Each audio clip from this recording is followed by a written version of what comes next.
Astaghfirullah. Alhamdulillahilladzi hadana wa kafana wa ja'alana minal muslimin. Asyhadu an la ilaha illallah wahdahu rabbi la syarika lah. Wa asyhadu anna Muhammadan abduhu wa rasuluhu alladzi la nabiyya ba'dah. Ma'asyiral muslimin wal muslimat rahimani wa rahimakumullah. Alhamdulillah, di malam hari ini kembali kita bisa duduk untuk talabul ilmi di Masjid Muhajirin. Salat dan juga salam kita hadiahkan kepada Rasul kita Nabi besar Muhammad sallallahu alaihi wa ala alihi wasallam. Pembahasan di malam hari ini kita akan membahas tentang keutamaan menghidupkan sunnah-sunnah yang sudah mulai ditinggalkan manusia. Tentu juga seiring karena dekatnya bulan Ramadan, maka sudah selayaknya dan sepatutnya kita menghidupkan kembali sunnah-sunnah Nabi, karena akan banyak keutamaan dan keistimewaan yang kita akan dapati dari orang yang menghidupkan sunnah Nabi sallallahu alaihi wa ala alihi wasallam ini. Di dalam sebuah hadis yang dikeluarkan oleh Imam Muslim dari hadis Abi Hurairah radhiyallahu anhu, Nabi sallallahu alaihi wasallam mengatakan,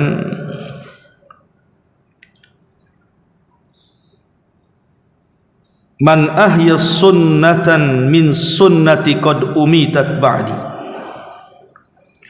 fa inna lahu minal ajri mithla man amila biha min ghairi an yanqusa min ujurihim syai'un." Barang siapa yang menghidupkan sunnahku setelah banyak ditinggalkan manusia, maka dia akan mendapatkan pahala seperti pahala orang yang melakukannya tanpa mengurangi pahala mereka sedikit pun. Dari hadis ini saja kita sudah tahu bagaimana keistimewaan orang yang menghidupkan sunnah Nabi, akan mendapatkan pahala yang sangat banyak. Tentu di antara penyebabnya kenapa akhir-akhir ini banyak kemudian orang yang meninggalkan sunnah Nabi sallallahu alaihi wasallam, tidak lain dan bukan karena keterasingan Islam itu sendiri. Dan 14 abad yang silam Rasul sallallahu alaihi wasallam sudah menghabarkan. Kata Nabi sallallahu alaihi wasallam, "Bada'al Islamu gharibah wa sayaudu ghariban kama bada'a, fatuba lil ghuraba." Permulaan munculnya Islam itu dianggap asing, dianggap aneh, dan keasingan serta keanehan Islam ini akan terulang kembali. Makanya Nabi sallallahu alaihi wasallam kemudian memberikan keutamaan bagi yang menghidupkan Islam yang dianggap aneh itu, fatuba lil ghuraba. Beruntunglah orang-orang yang dianggap aneh saat menghidupkan Islam itu. Ma'asyiral muslimin yang dimuliakan Allah Subhanahu wa taala, ada keutamaan besar sebelum saya menjelaskan beberapa contoh sunnah-sunnah yang mulai ditinggalkan. Yang pertama, menghidupkan sunnah Nabi sallallahu alaihi wasallam adalah sababul hidayah, sebab kita akan meraih hidayah Allah Subhanahu wa taala. Dan itu disebutkan dalam surah Nur ayat 54. Qul atiullaha wa atiur rasul fa in tawallaw fa innama alaihi ma hummila wa alaikum ma humiltum wa in tuti'uhu tahtadu wa ma 'alar rasuli illa al balagul mubin. Di sini Allah Subhanahu wa taala mengatakan wa in tuti'uhu, kalau kalian mentaati Nabi, mentaati Rasul, tahtadu, kalian akan mendapatkan hidayah. Dari sini menunjukkan bahawa ketika kita mentaati Rasul dengan menghidupkan sunnahnya, menunjukkan di sini sebab datangnya hidayah Allah kepada kita. Dan sebaliknya, yang kedua, orang-orang yang kemudian mulai meninggalkan sunnah Rasul sallallahu alaihi wasallam, maka hakikatnya dia membuka pintu kesesatan, membuka lawan daripada sunnah itu sendiri. Di dalam sebuah hadis Nabi sallallahu alaihi wasallam sampai mengatakan,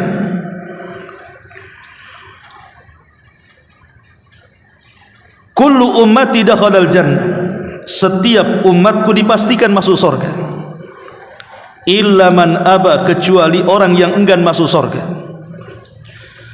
Rasul ditanya, ya Rasulullah, wa man ya'ba, Rasul, siapa orang yang enggan masuk surga itu? Maka Nabi sallallahu alaihi wasallam mengatakan, man ata'ani dakhalal jannah wa man asani faqad aba. Siapa yang mentaati diriku, kata Rasul, dipastikan dia masuk surga. Dan siapa yang tidak mentaatiku, dipastikan dia masuk neraka. Dan tidaklah orang masuk neraka kecuali karena kesesatan.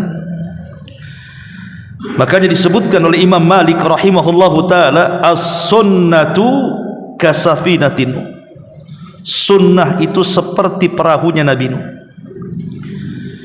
Man raqibaha faqad najah, siapa yang naik ke perahu Nuh maka dia akan selamat.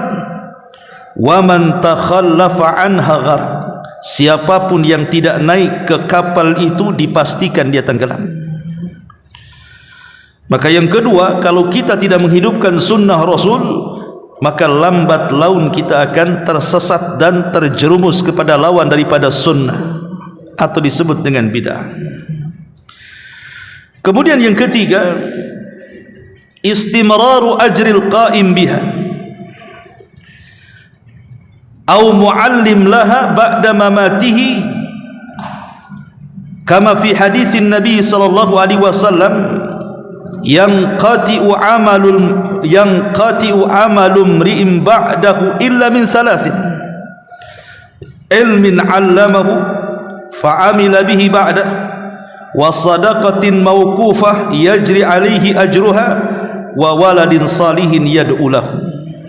Yang ketiga, dia akan mendapatkan aliran pahala yang banyak. Apalagi kalau sunnah itu yang ditinggalkan manusia kemudian kita hidupkan, dicontoh pula manusia. Maka ini berdasarkan hadis Nabi sallallahu alaihi wasallam, semua anak Adam apabila tersentuh dengan kematian terputus kecuali tiga perkara: ilmu yang diajarkan kemudian diamalkan setelahnya, sedekah yang diwakafkan yang mengalir pahalanya, dan anak yang saleh yang mendoakannya. Ini yang ketiga. Kemudian yang keempat, menghidupkan sunnah Nabi sallallahu alaihi wasallam, dia akan mendapatkan husul mahabbatillahi azza wa jalla, kecintaan Allah subhanahu wa ta'ala kepada kita. Dan itu disebutkan dalam surah Al-Imran ayat 31, Qul in kuntum tuhibbunallaha fattabi'uni yuhibbukumullah wa yaghfir lakum dhunubakum wallahu ghafurur rahim.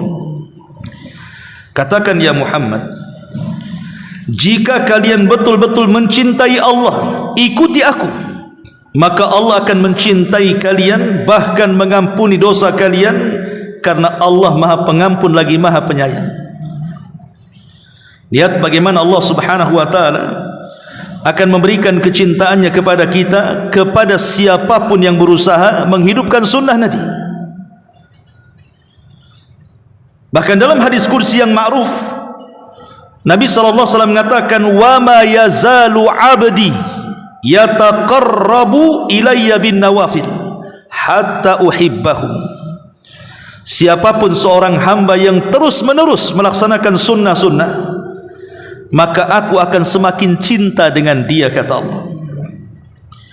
Dan konsekuensi orang yang dicintai Allah itu luar biasa. Karena apabila Allah sudah cinta dengan kita, seluruh malaikat cinta dengan kita, bahkan seluruh makhluk yang ada di bumi akan ditanamkan kecintaan kepada kita. Ini luar biasa. Sebagaimana hadis yang ma'ruf, innallaha idza ahabba 'abdan nadahu Jibril. Apabila Allah Subhanahu wa taala mencintai hambanya, maka yang pertama dipanggil malaikat siapa? Jibril. Kemudian Allah katakan, ya Jibril, aku cinta dengan si fulan, kau harus cinta dengan si fulan. Maka Jibril pun mencintai orang yang dicintai Allah. Kemudian Jibril akan memanggil seluruh malaikat Allah dan mengatakan, ya malaikat Allah, innallaha yuhibbu fulanan fahibbu. Wahai malaikat-malaikat Allah, dimanapun kalian berada, Allah sudah cinta dengan si fulan, kalian harus cinta juga dengan si fulan. Maka semua malaikat mencintai orang yang dicintai Allah. Ketika itu yang terjadi, kata Rasul, Allah tanamkan kecintaan kepada penduduk bumi, dan penduduk bumi pun mencintai orang yang dicintai Allah. Kan luar biasa menghidupkan sunnah Rasul, kita akan mendapatkan kecintaan Allah kepada kita. Kemudian juga yang kelima, menghidupkan sunnah Nabi SAW itu bisa menempel kewajiban-kewajiban yang kurang yang kita lakukan. Makanya ketika kita sholat wajib, terkadang dalam sholat itu mungkin kurang tumakninahnya, kurang khusyuknya, kurang dalam gerakan dan bacaannya, dan mengakibatkan ketidaksempurnaan pahala. Makanya kemudian di sana ada sunnah yang bisa menyempurnakan pahala-pahala yang kurang dalam wajib itu. Disyariatkanlah rawatib yang disebut dengan ba'diyah dan juga qabliyah, dan sunnah-sunnah yang lainnya. Begitu juga dalam Ramadan, terkadang mungkin ketika kita berpuasa Ramadan ada kurangnya kita dalam berpuasa itu, maka dibuatlah puasa ba'diyah dan qabliyah. Ya, tentu puasa qabliyah disebut puasa Sya'ban, dan ba'diyah disebut puasa Syawal, supaya Ramadannya mendapatkan kesempurnaan pahala. Artinya dengan menghidupkan sunnah Nabi SAW itu bisa menyempurnakan pahala. Ini yang kelima. Yang keenam, bahkan lil mutamassik bis sunnah fadlun kabirun wa yazdadu fadluhu rif'atan. Orang yang menghidupkan sunnah Nabi SAW akan mendapatkan keistimewaan besar, bahkan dia akan diangkat derajatnya dan dilipat gandakan pahalanya. Nabi SAW pernah mengatakan kepada para sahabat, inna min waraikum ayyama sabrin. Nanti satu hari, kata Rasul, umatku akan mendapatkan hari-hari kesabaran. Hari-hari kesabaran. Fihinna mithla al-qabdu 'alal jamri. Di antara kalian apabila memegang sunnahku, kata Rasul, maka seperti memegang bara api. Sifat bara api apa? Panas. Kalau anda memegang bara api, arang panas saja, arang yang untuk mensetrika itu, peganglah tuh yang ketika membara tuh, pasti akan panas. Boleh jadi melepuh, boleh jadi terbakar tangan kita, boleh jadi kita melemparnya. Kata Nabi SAW, nanti di akhir zaman ada orang-orang yang memegang sunnah itu seperti memegang bara api. Semakin dipegang, semakin banyak pula ujian. Tapi kalau dia kemudian dilepaskan, maka lepaslah sunnah dalam badan. Makanya kata Nabi SAW, lanjut hadisnya, lil amili fihinna mithla ajri khamsina rajulan ya'maluna mithla amalikum. Maka siapapun yang beramal dari sunnah tersebut, maka dia akan mendapatkan pahala 50 orang laki-laki, maksudnya para sahabat, seperti yang kalian amalkan. Kita mendapatkan 50 amalan para sahabat, bayangkan. Dan ini sudah zamannya. Betapa banyak kemudian sunnah-sunnah yang kita hidupkan dianggap asing dan dianggap aneh, bahkan disesatkan pula. Ma'asyiral muslimin yang dimuliakan Allah Subhanahu wa taala. Ini yang keenam. Kemudian yang nomor 7. Inna lil 'amili bis sunnah mithla ajri man tabi'ahu la yanqusa dzalika min ajrihim syai'a. Orang yang menghidupkan sunnah Rasul di tengah-tengah masyarakat, kemudian kita mencari contoh, akhirnya kemudian masyarakat tahu bahwa itu sunnah, kemudian mengikutinya, maka dia akan mendapatkan pahala dan pahala orang yang mengikutinya tanpa mengurangi pahala mereka sedikit pun, alias multi level pahala. Dia akan mendapatkan pahala banyak. Ini juga diantara keutamaan menghidupkan sunnah Nabi. Yang nomor 8, takfirudz dzunub, bisa menghapuskan banyak dosa. Karena banyak amalan-amalan sunnah itu secara umum pahalanya adalah menghilangkan dosa. Kata Allah Subhanahu wa taala berfirman, innal hasanat yudhibnas sayyi'at. Setiap kebaikan yang kita lakukan itu akan menghapuskan semua keburukan kita. Dan sunnah Nabi itu sebuah kebaikan. Kalau kita menghidupkan sunnah Rasul secara tidak langsung, berarti kita sudah menghapuskan keburukan kita. Ini yang nomor 8. Yang nomor 9, tahassunul insan, kita akan terjaga. Orang yang sehari-hari menghidupkan sunnah Rasul, maka dia akan terjaga dari hawa nafsu, terjaga dari syaitan, terjaga akhlaknya, karena dia berusaha mencontoh Nabi sallallahu alaihi wasallam. Kemudian yang nomor 10, himayatul insan minal wuqufil bid'ah. Manusia akan terjaga untuk terjerumus kepada perkara-perkara bid'ah alias menyelisih sunnah. Karena ketika kita menghidupkan sunnah berarti menghilangkan bid'ah, ketika kita melakukan bid'ah berarti mematikan sunnah. Kemudian yang nomor 11, ta'zim sya'airallah. Dengan menghidupkan sunnah itu artinya kita sedang mengagungkan syiar-syiar Allah. Dan Allah Subhanahu wa taala mengatakan, "Wa man yu'azzim sya'airallah fa innaha min taqwal qulub." Siapapun yang mengagungkan syiar-syiar Allah, maka itu hakikatnya dia telah menunjukkan ketakwaan hatinya. Kemudian yang nomor 12, dan ini yang luar biasa, adalah rafiqun Nabi sallallahu alaihi wasallam fil jannah. Kita akan menjadi teman Rasul di surga.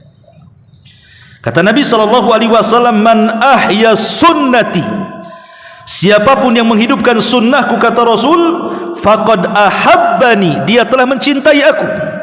Wa man ahabbani kana ma'i fil jannah, siapapun yang mencintai aku, kata Rasul, maka dia akan menjadi temanku di surga.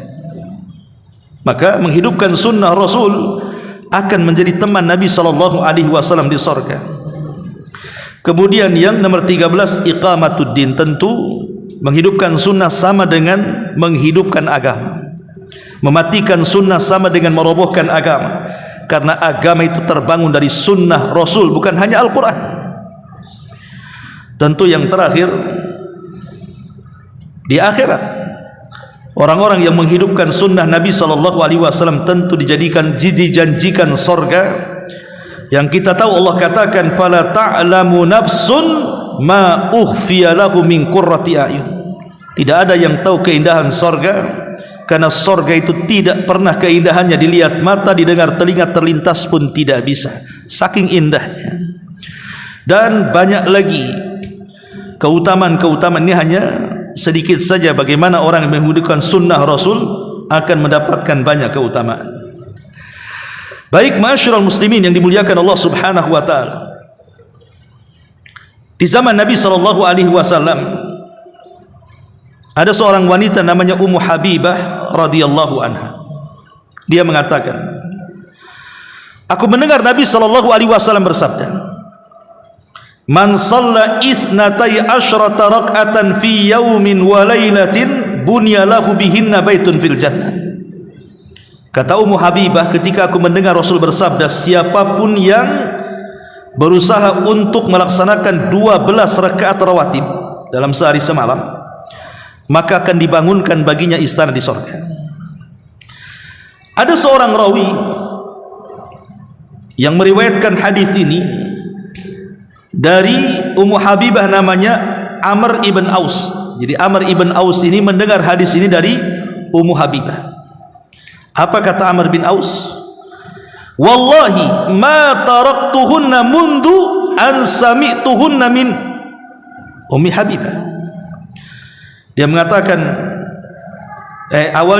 yang pertama Ibnu Ambasa dulu. Ibnu Ambasa mendengar dari Ummu Habibah. Kata Ibnu Ambasa, demi Allah ketika aku mendengar Ummu Habibah seperti itu mengatakan dari Nabi SAW, aku tidak pernah meninggalkan 12 rakaat itu sehari semalam. Lah Ibnu Ambasa ini punya murid namanya Amr ibn Aus.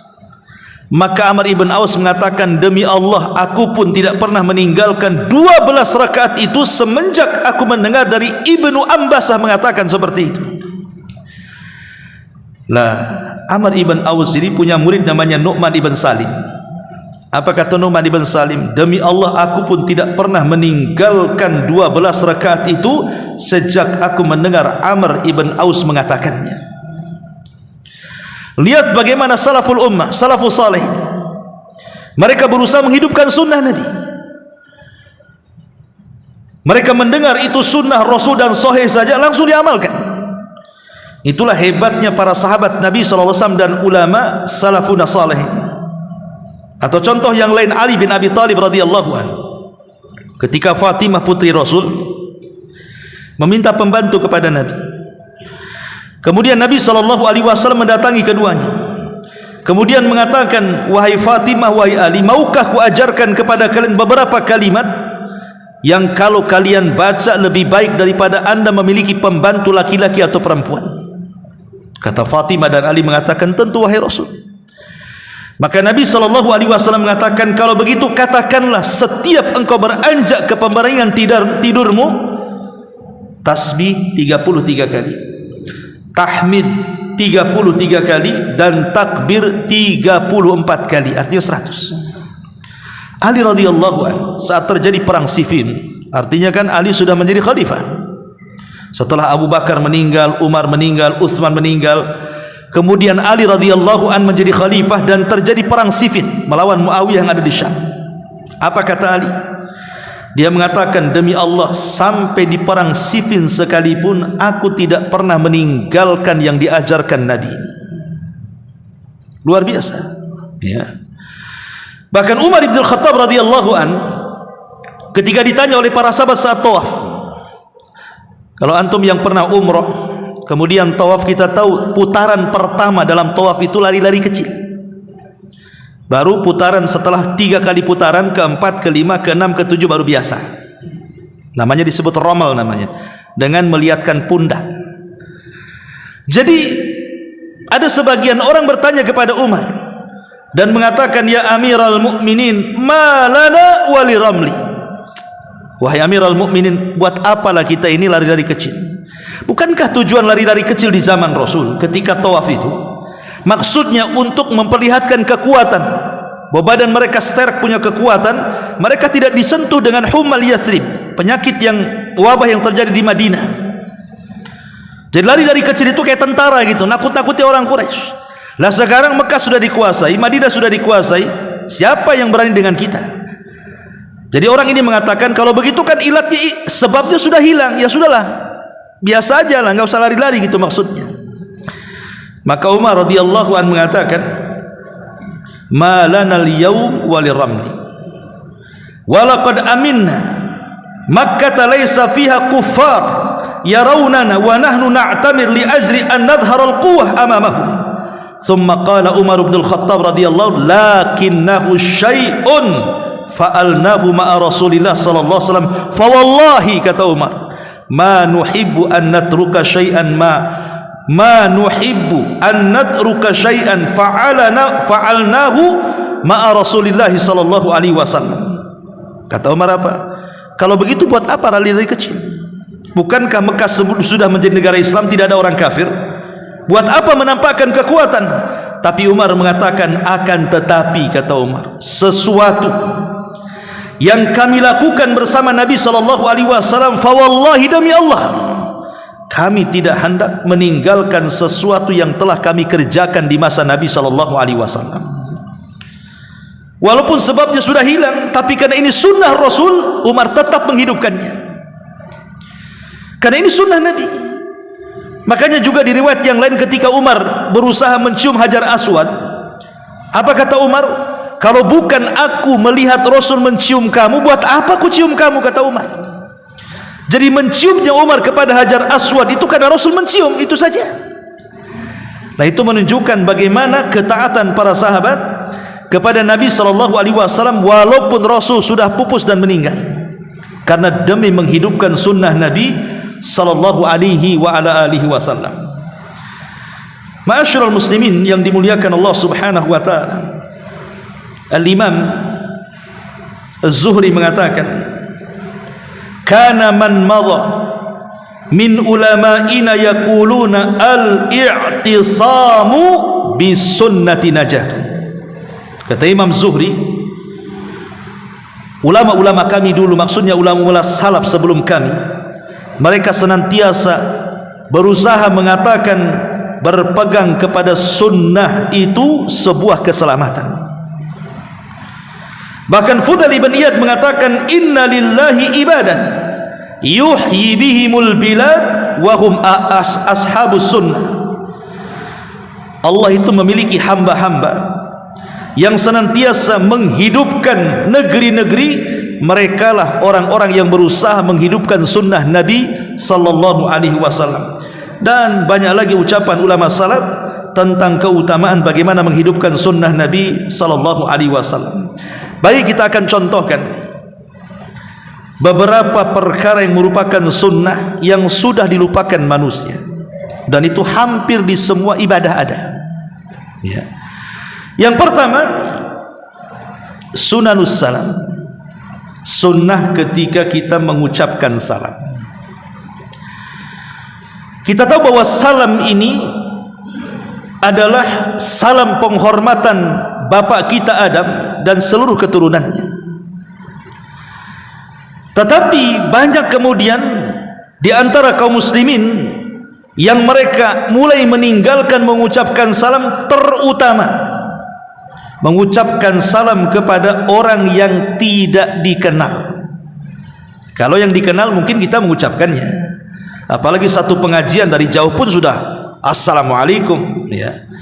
Tapi orang yang tidak dikenal, jarang sekali kan begitu mengucapkan salam kepada orang yang tidak dikenal. Makanya kemudian Nabi SAW sampai mengatakan bahwa salam itu ala man arafta wa ma lam ta'rif, kata Rasul. Kau sampaikan kepada orang yang kau kenal, atau kau sampaikan kepada orang yang kau tidak kenal. Dan ini sunnah yang mulai ditinggalkan. Salam itu kepada orang yang dikenal saja. Dan Ali radhiyallahu an pernah ditanya ketika menjadi seorang khalifah di Kufah, ya Amirul Mukminin, mata takhrujad Dajjal? Wahai Amirul Mukminin, kapan keluar Dajjal itu? Maka kemudian Ali radhiyallahu anhu menyebutkan tanda-tandanya sampai bicara soal salam. Apabila manusia sudah mengucapkan salam kepada yang dikenal dan tidak mengucapkan salam kepada yang tidak dikenal. Dan ini sunnah mahjurah, sunnah yang mulai ditinggalkan. Ini yang pertama. Yang kedua, ya, tathhirul fammi bisiwak, memakai siwak. Sekarang mulai ditinggalkan, hampir-hampir kita tidak melihat orang yang bersiwak, kan. Padahal siwak itu sunnah Nabi SAW. Sebagaimana hadis Abi Burdah dari bapaknya, dia mengatakan, ataitun Nabiyya SAW fawajadtuhu yastannu bisiwak biyadihi yaqulu uwas siwaku fi fihi ka'annahu yatahawwa. Kata Abi Burdah radhiyallahu dari bapaknya, aku mendatangi Nabi SAW dan aku dapati tangan Rasul memegang siwak dan terus bersiwak. Ini menunjukkan bahwa siwak ini juga mulai sunnah yang ditinggalkan. Boleh jadi mungkin kalau antum bawa siwak mungkin dianggap aneh, kan itu. Ini yang kedua. Yang ketiga, sunanun naum, sunnah-sunnah yang bicara soal tidur. Kebanyakan kaum muslimin mereka tidur ya tidur saja, kecuali orang-orang yang sudah mulai ngaji, sudah mulai hijrah, itu pun kadang-kadang diamalkan, kadang-kadang tidak. Kalau orang awam ya tidur-tidur saja. Padahal dalam tidur itu kan banyak sunnah-sunnahnya, terutama sunnah wudu sebelum tidur.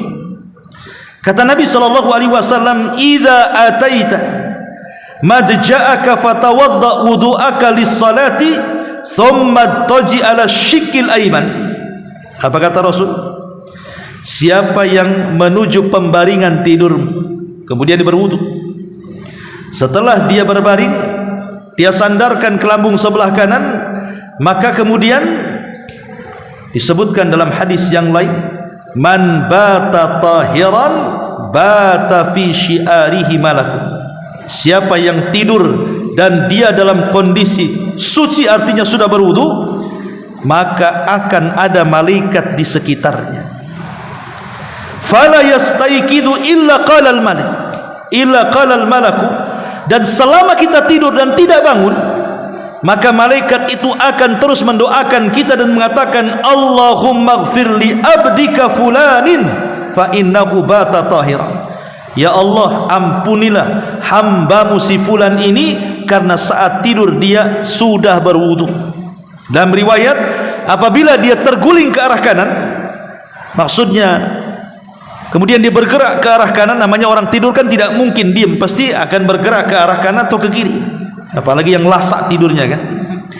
Maka sebelah kanan malaikat juga mengatakan, Allahumma arhamhu, Allahumma ighfir lahu. Ya Allah, rahmati orang ini, ya Allah, ampuni orang ini.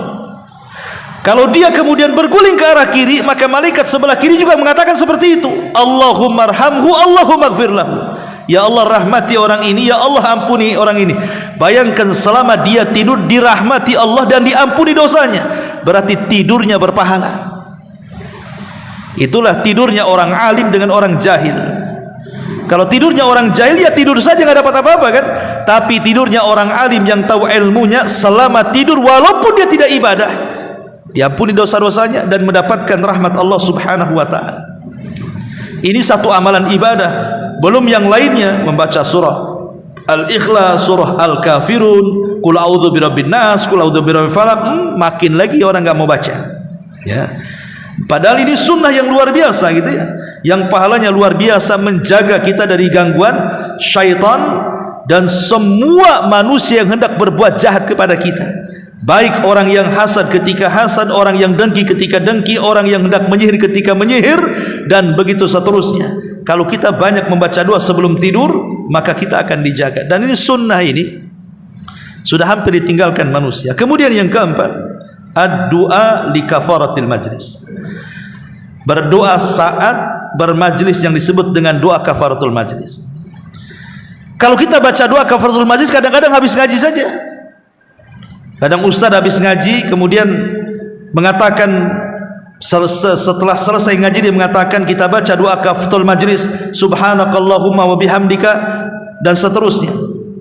Tapi coba kalau kita bermajlis di luar pengajian, antum umpamanya berjumpa dengan kawan, jumpa di warung kopi, di warung Padang, makan di warung mana, kemudian ngobrol berempat berlima. Pernah kita sebelum buyar itu membaca kafaratul majlis? Kan enggak, buyar-buyar saja kan ya. Padahal ini sunnah, dan sunnah ini luar biasa keutamaannya. Disebut kafarah itu karena menghapus dosa. Yang namanya orang ngobrol, ikhwan, berlima, berenam, bertujuh, bersepuluh, atau rapat di mana kan, mestilah ada kata-kata yang kadang-kadang keseleo, salah ngucap, menyinggung perasaan, kadang-kadang menggibah, kadang-kadang merendahkan. Kita tidak tahu ucapan kita saat bermajelis itu. Lah dengan doa kafaratul majlis itu seolah-olah kita menghapuskan semuanya, masuk ke dalam majlis tanpa dosa, keluar tanpa dosa. Ini tidak, masuk ke dalam majlis tidak berdosa, pulang pula bawa dosa. Ini kan masalah ya. Maka ini juga sunnah yang ditinggalkan, membaca doa kafaratul majlis. Jangan di pengajian saja, di majlis apapun ya. Karena hadisnya umum dari Abi Hurairah radhiyallahu an, Nabi sallallahu alaihi wasallam mengatakan, man jalasa majlisan kathura fihi laghatuhu Barang siapa yang bermajlis dalam sebuah majlis, banyak kali ucapan-ucapan yang tidak ada faedahnya. Kemudian faqala qabla an yakum min majlisihi, dia pun kemudian sebelum pergi dari majlis itu mengucapkan subhanakallahumma wa bihamdika asyhadu an la ilaha illa anta astaghfiruka wa atubu ilaik. Apa kata Rasul? Illa ghufira lahu ma kana fi majlisihi dzalik, kecuali Allah akan hapus dosa-dosa yang kita lakukan dalam majlis itu. Ini juga sunnah yang banyak ditinggalkan manusia.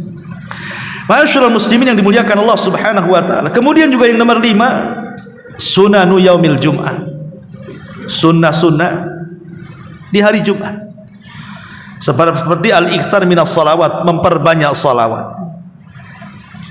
Memperbanyak salawat. Dahulu para sahabat di hari Jumat itu salawat seperti suara tawon. Hampir semua orang mengucap Allahumma salli ala Muhammad.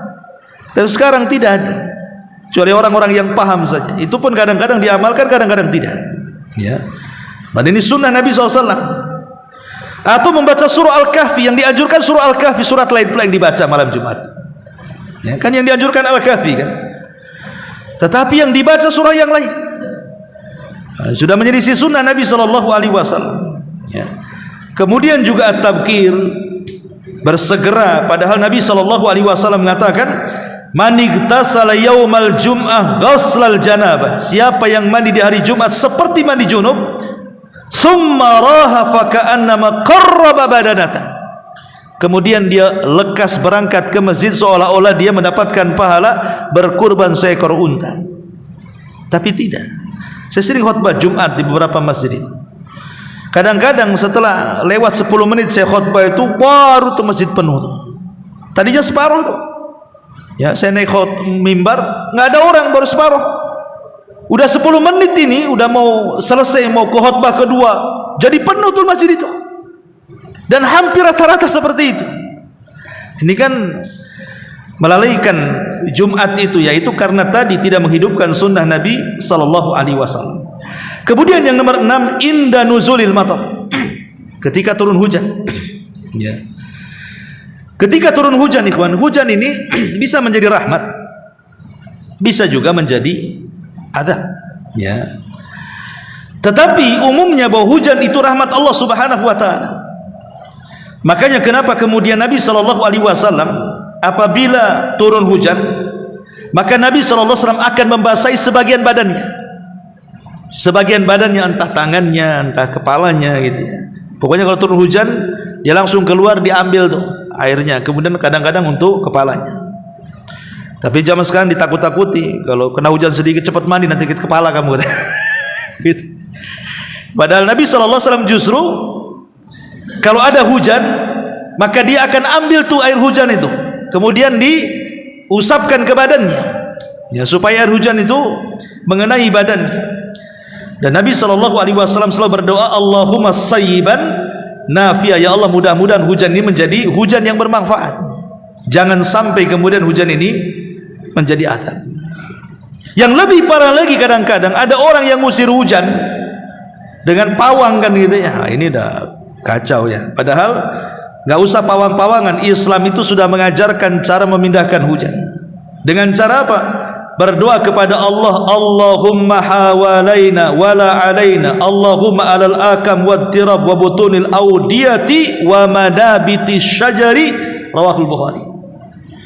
Jadi kalau ada hujan ini kok nampak nih membahayakan, doa seperti ini, ya Allah, jadikan hujan ini manfaat bagi kami dan jangan jadikan hujan ini musibah bagi kami.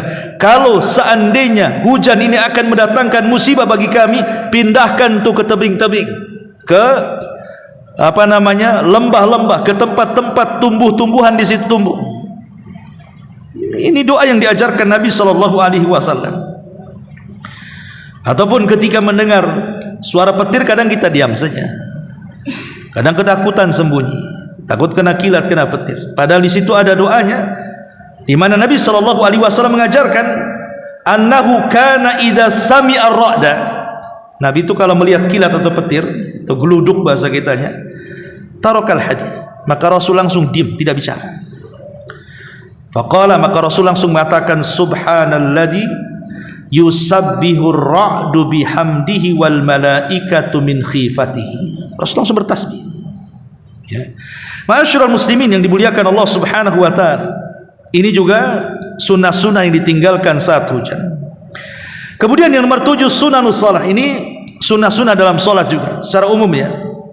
Seperti salat menggunakan sandal. Itu sunnah Nabi. Sekali-kali antum salat kalau di rumah, tidak ke masjid lagi sakit, salat pakai sandal. Karena itu sunnah Nabi SAW.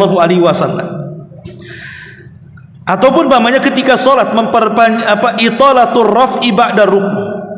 Ketika kita habis ruku kemudian i'tidal, itu Nabi SAW memperpanjang i'tidal.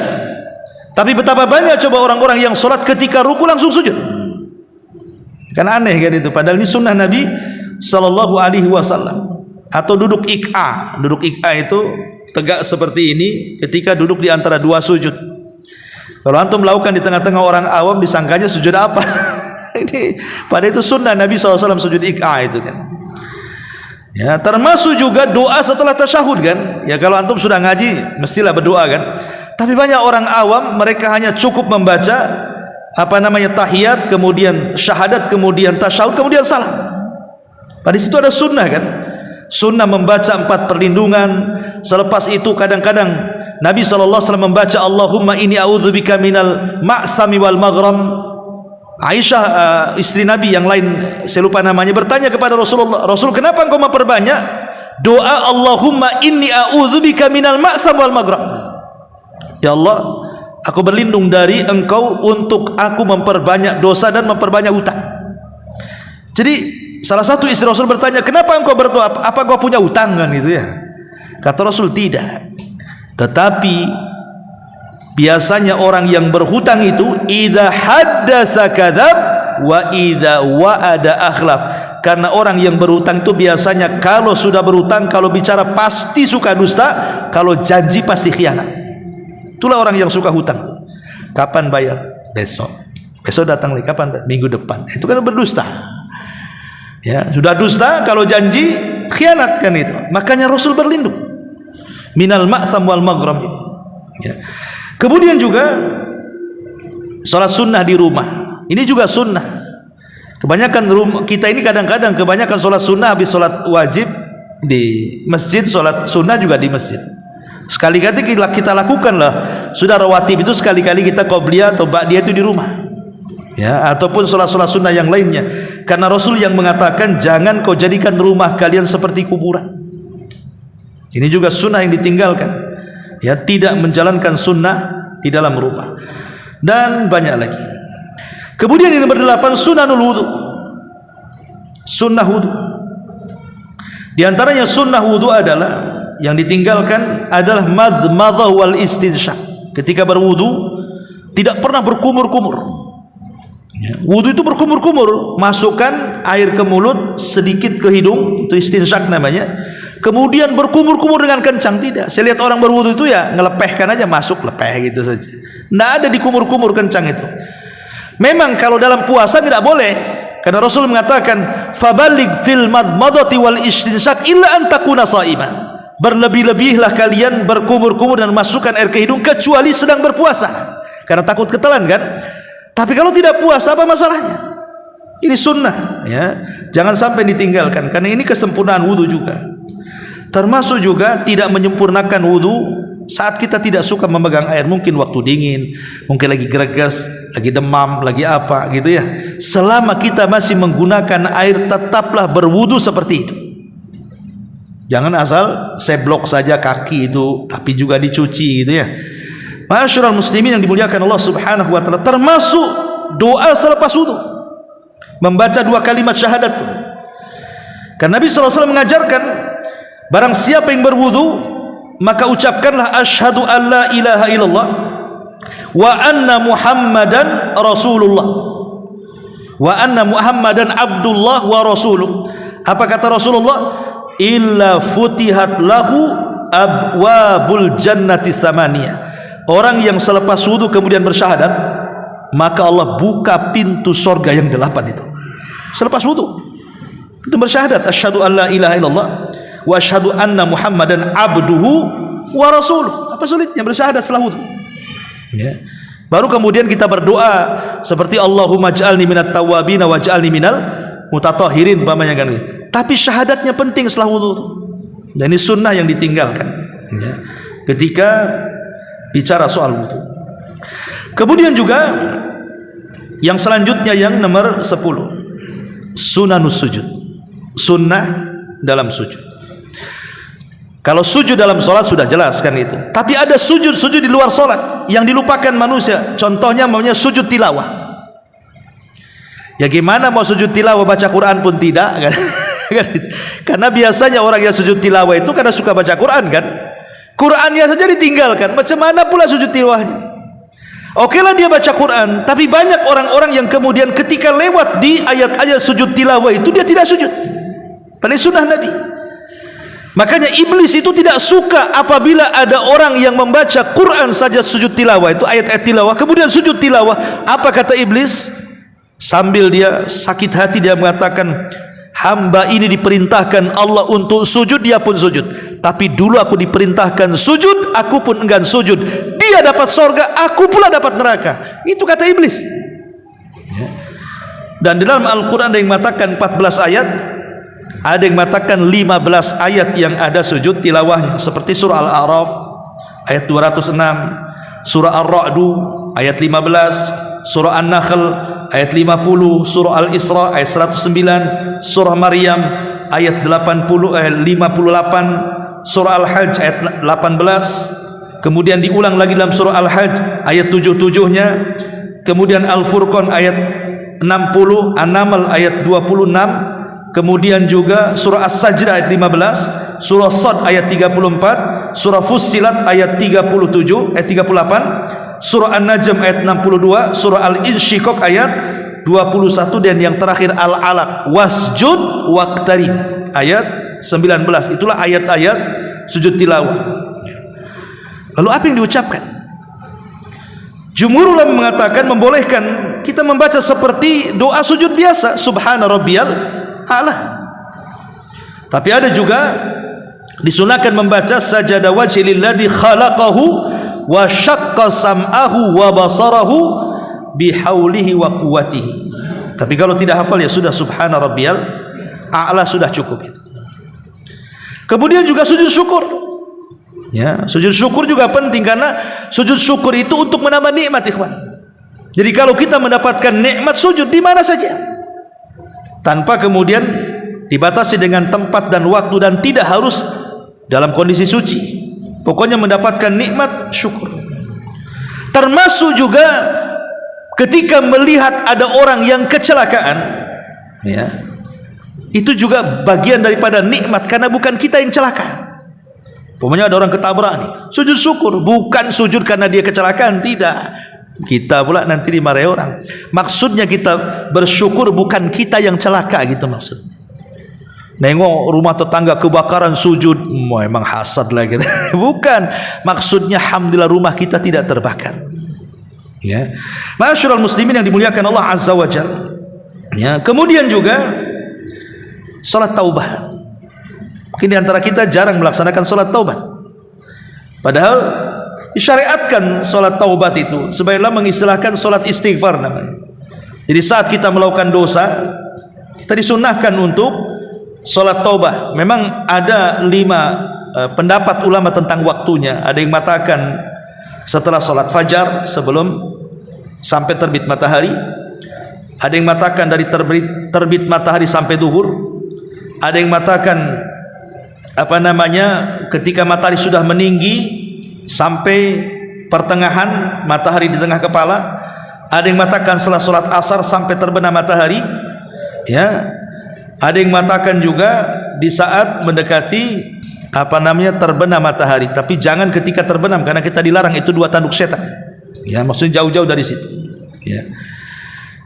Dan ini ada yang mengatakan tidak boleh dilakukan ini waktu-waktu terlarang, tapi khusus sholat taubat ada yang mengatakan dibolehkan waktu-waktu ini, ya. Tetapi bagi yang melarang ya tidak boleh, ini kan waktu-waktu terlarang. Tapi intinya bahwa sholat taubat itu waktu-waktunya tidak terbatas, walaupun masuk pada 5 waktu yang disebutkan para ulama ini. Dia boleh melakukannya. Karena sholat tobat ini tidak batasi dengan waktu dan tempat. Selama kita melakukan dosa kemudian bertobat, sholat. Walaupun yang disebutkan di 5 waktu ini. Baik, kemudian yang selanjutnya sunanus safar. Sunnah-sunnah dalam safar. Ketika orang berangkat dan pergi itu disunahkan sholat kita ini. Tapi betapa banyak ketika kita safar mana ada sholat. Kan itu langsung aja berangkat. Kapan berangkat? Jam 9, jam 9 langsung ke bandara. Padahal disunahkan sholat, baik ketika berangkat ataupun ketika pulang. Disunahkan sholat 2 rakaat, namanya sholat safar. Termasuk juga sunanut ta'am, saat kita makan. Coba sunnah Nabi SAW kalau kita makan itu kan menjilat apa yang tersisa di tangan kita. Tapi berapa banyak coba orang-orang yang habis makan, kadang di warung Padang itu kan lengket kan itu ya makanannya, kadang-kadang langsung aja dimasukkan ke kobokan kan, nggak dijilat dulu. Nanti disebut desa Ustaz. Bukan masalah orang desa atau orang kota, ini sunnah Nabi ya. Jadi masyarakat muslim ini juga sunnah kan, sudah mulai ditinggalkan kan ya. Kalau di pesantren-pesantren ya biasalah, bukan hanya tangan, sak nampan pun dijilat kalau di pesantren tuh. Mungkin kalau antum wali murid datang mungkin jijik, ini sunnah Nabi. Karena kita tidak tahu berkah makanan itu ada di mana. Makanya kemudian kalau ada kita makan nih, ada yang jatuh, ambil. Boleh jadi itu yang jatuh itulah berkahnya di situ. Ini sunnah-sunnah yang ditinggalkan, apalagi dengan adanya sendok, garpu dan yang lainnya. Akhirnya sunnah-sunnah makan mulai ditinggalkan. Ya. Termasuk juga ma'asyiral muslimin yang dimuliakan Allah Azza wa Jalla, masalah makan itu sunnah untuk tidak mencela. Dan ini mukjizat Nabi. Nabi itu loh tidak pernah mencela makanan. Siapa yang bisa tidak mencela makanan seperti Nabi? Seumur hidup Nabi tidak pernah mencela makanan. Kata Aisyah radhiyallahu anha, ma'aban Nabi sallallahu alaihi wasallam ta'aman qat. Rasul tidak pernah mencaci maki makanan sedikit pun. Kalau dia suka dia makan, kalau tidak suka ditinggalkan. Coba kita ini ya, COD udah mahal, nggak enak pula. Oh, itu marah kita ini ya. Kadang-kadang jelas-jelas di warung tempat kita makan pun kita ngomong ini nggak bagus ini makan ini nggak enak ini, macam-macam. Padahal di warungnya orang itu dia bisa mengatakan seperti itu. Bahkan ada orang yang langsung mengkritik, makananmu nggak enak katanya. Itu bayangkan, nggak ada perasaannya kan. Dan ini mukjizat Rasul. Rasul tidak pernah mencela makanan. Coba sehari kita tidak mencela makan ya, kalau suka makan, nggak suka ya sudah. Nah, itulah makanya sifat Nabi. Ketika Rasul itu tidak suka makan biawak, Khalid bin Walid kan suka makan biawak. Tentu jangan disamakan biawak Batam dengan biawak padang pasir. Dari warnanya aja beda. Kalau biawak padang pasir itu putih ya, dan jalannya berkelok di dalam padang pasir itu. Tapi kalau biawak Batam ini warnanya hitam. Biawak padang pasir itu makannya sayuran. Biawak Batam ini kanibal. Jadi kalau satu kandang nih biawak padang pasir dengan biawak Batam dimakan tuh biawak padang pasir. Sana makan sayur, di sini makan daging. Sehingga hukumnya beda. Kalau biawak di sana halal, biawak di sini haram. Ya, jangan asal biawak dhob, bahasa Arabnya dhob biawak, main tangkap biawak, masak pula biawak. Jangan. Tidak sama biawak sini dengan sana. Lah Khalid itu ketika makan biawak, Rasul hadir, ditawarkan, Rasul tidak mau. Rasul yang mengatakan, maaf ya Khalid, di kampungku nggak ada makanan kayak gini. Ya, dia ngomong begitu. Rasul tidak makan, hanya mengatakan seperti itu, di kampung nggak ada. Karena Rasul tidak pernah mencela makan. Ma'asyiral muslimin yang dimuliakan Allah Subhanahu wa taala, termasuk juga masuk rumah. Betapa banyak orang-orang yang masuk rumah, ya masuk gitu saja. Padahal di situ disyariatkan 2 syariat kan. Orang masuk rumah itu pertama baca basmalah, yang kedua apa? Baca salam. Ustaz nggak ada orangnya, nggak apa-apa, nggak ada orangnya. Baca basmalah, ucapkan salam. Makanya Nabi SAW sampai mewanti-wanti dan mengatakan, "Idza dakhala ar-rajulu baitahu fadzakara Allah inda dukhuli wa inda ta'ami." Siapa yang masuk ke rumah, ketika dia masuk bismillah masuk ke rumah. Ketika dia makan bismillah dia makan. maka setan akan mengatakan kepada kawan-kawannya, la mabita lakum wala asya. Di rumah ini tidak ada tempat untuk kita dan tidak ada makan malam untuk kita, pergi. Maknanya kalau kita masuk tak baca basmalah, makan pula meninggalkan basmalah, berarti rumah kita gudangnya setan. Kita mempersilahkan setan masuk kan. Ini juga sunnah yang kadang-kadang ditinggalkan manusia, ya. Kemudian juga al-julus inda syurbi, duduk ketika minum. Ini memang perkara remeh, kawan. Minum duduk itu kan perkara remeh sebenarnya, tapi ini sunnah Nabi. Tapi betapa banyak coba orang-orang itu yang minum itu sambil berdiri kan, itu sudah berdiri glek gitu, tidak pakai 3 nafas tuh. Padahal kan sunnah Nabi ini, bapaknya ini minum nih, kita cium 1, berhenti, 2, 3, gitu kan sunnah Nabi. Ada nafasnya, ada jedaknya, klok sampai habis. Itu kan. Tapi kan betapa banyak kan, sudah minum berdiri, minumnya pula sampai habis. Kadang-kadang habis diketok-ketok pula di sini. Ini kan masalah, kawan, ya kan. Ini memang perkara-perkara remeh, tapi ini kan sunnah Nabi. Ya, dan setiap melaksanakan sunnah akan mendapatkan banyak keistimewaan sebagaimana yang saya sebutkan di mukadimah tadi. Termasuk juga musafahatu indal liqa. Ketika kita berjumpa dengan kawan, selain mengucapkan salam, juga salaman. Dan Nabi SAW mengatakan jangan dilepas sampai orang itu yang melepas. Assalamualaikum, ambil tangannya, diamin aja, ya, sampai dia yang melepas, ya. Kenapa demikian? Karena ketika makin lama kita memegang dia, maka dosa-dosa itu akan keluar dari situ. Masalahnya dua-duanya paham, Ustaz. Kalau lepas dua-dua kan itu, ya kan ada jedanya. Maksudnya kalau sama orang-orang awam gitu ya agak lama. Itu juga menunjukkan keakraban dan kasih sayang juga. Selain daripada itu, Nabi SAW mengatakan dosa-dosa kita akan keluar dari situ. Ma'asyiral muslimin yang dimuliakan Allah, terutama ad-du'a lil muslimi bi dhahril ghaib. Di antara sunnah yang lain adalah mendoakan saudara kita tanpa sepengetahuan dia. Siapa di antara kita yang melakukannya coba? Ada tetangga kita sakit, kita doakan, ya Allah mudah-mudahan dia sembuh. Siapa yang melakukan seperti itu? Tidak. Kecuali kalau ditanya, tolonglah doakan saya, baru kita doakan. Sekarang tanpa diminta kita doakan. Ada saudara kita gulung tikar, ya Allah mudah-mudahan dia diberikan kekayaan, dimudahkan rezekinya. Tanpa sepengetahuan dia, tanpa diminta lagi. Hampir kita tidak melakukannya. Padahal kata Nabi SAW, kalau kita mendoakan saudara kita, dia tidak tahu kita sedang mendoakannya, malaikat di atas kepala kita mengatakan, engkau akan mendapatkan hal yang sama yang kau doakan kepada saudaramu.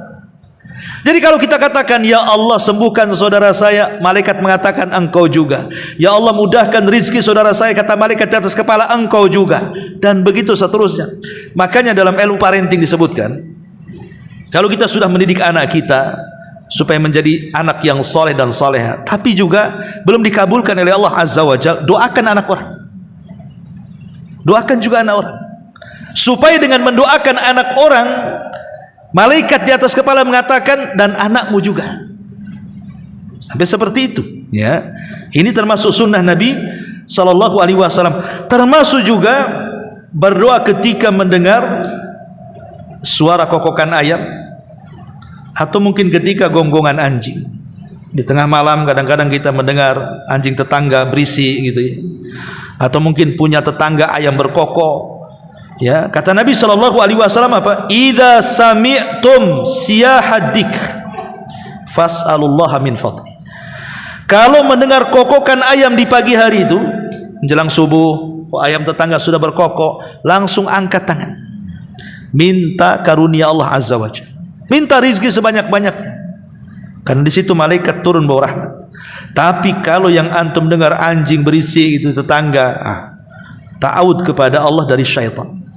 Karena dua binatang ini, yang satu melihat malaikat, yang satu melihat syaitan. Ini sunnah juga kan itu. Kadang-kadang kita ya biar saja. Ya. Kemudian juga di antaranya adalah kafus sibyan indal khuruj minal manzil inda awwali qudumil lail. Membiarkan anak-anak main-main di waktu sore ketika menjelang maghrib. Kalau bisa anak-anak kita suruh masuk. Sampai kapan? Sampai waktu isya, jangan dikeluarkan. Yang anak-anak kecil itu, ya kalau sudah menjelang maghrib suruh masuk, jangan dikeluarkan sampai waktu isya. Kenapa demikian? Karena Nabi SAW yang mengatakan dalam sebuah hadis, idza kana janhul laili au amsaitum fakafu sibyanakum fa inna syaitan yantashiru hina idzin. Apa kata Nabi SAW? Apabila sudah mendekati matahari mulai terbenam, mendekati maghrib, masukkan anak-anak kalian ke rumah, karena syaitan di situ sedang bermain-main. Syaitan itu akan bermain-main dengan anak-anak. Kenapa? Karena anak-anak ini tidak pandai berzikir. Lain dengan orang dewasa, ya sudah bisa lah ta'awud kan, a'udzubillahi minasyaitonir rajim, sudah tahu gangguan syaitan, dia ta'awud, dia baca surat ini surat itu. Anak-anak kecil mana tahu? Anak-anak kecil itu tidak berakal, apalagi anak-anak 2-3 tahun mana bisa berzikir.